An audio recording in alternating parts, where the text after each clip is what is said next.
Now, for the inquisitive ones amongst you, you might have copied this URL where our jQuery library resides and tried to take a look at it. And if you did, this is what you would see. It looks like a huge mess. But this is essentially the minified version of the jQuery library. And you might notice that it looks very similar from the Bootstrap CDN that we used previously. When you copy the URL there and paste it and load it in your browser, then you can see again you have this huge mess of code. Now, what exactly is all of this? Let's take a section of this and copy it. And inside Atom, I'm going to open a new page. I'm going to show you what this minification does. So essentially, we've still got the same Bootstrap code. So in the case of Bootstrap, then it is CSS. And in the case of jQuery, then it's JavaScript code. But essentially, all of the spaces, the new lines, the comments have been removed from the file to try and reduce its size.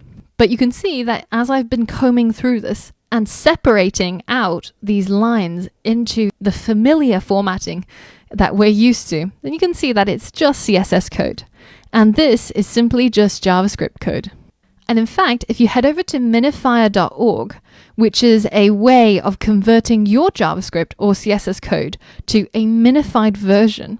Now, to test it out, I've got our index.js from our drum kit code. And at the top, I'm going to add a comment. This is a comment. And you can see that it's got a lot of spaces, new lines, new paragraphs.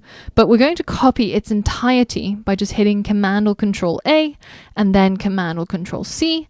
And then we're going to take it over to our minifier and we're going to paste that in. And now we're going to select JavaScript and hit minify. And you can see that it's just crunched everything together and got rid of our comments. So now you can see that our original script was 1,539 bytes.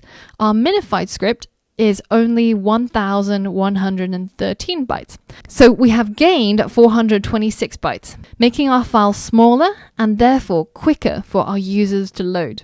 And this is exactly the reason why we minify our JavaScript or our CSS, because all of this code has to be loaded up by your user's browser.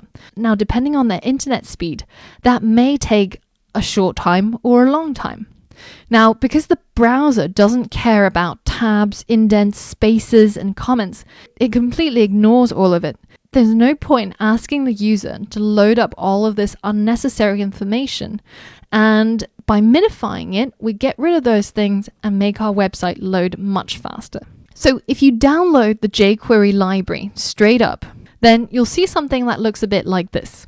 Now, as with all libraries, they'll come with a standard version that is human readable, and they'll also have a minified version that's just intended for the browser. And this is so that you can customize the code if you wish and then minify it yourself, or if you don't want to do any customization, then simply to just drop the jQuery file into your project.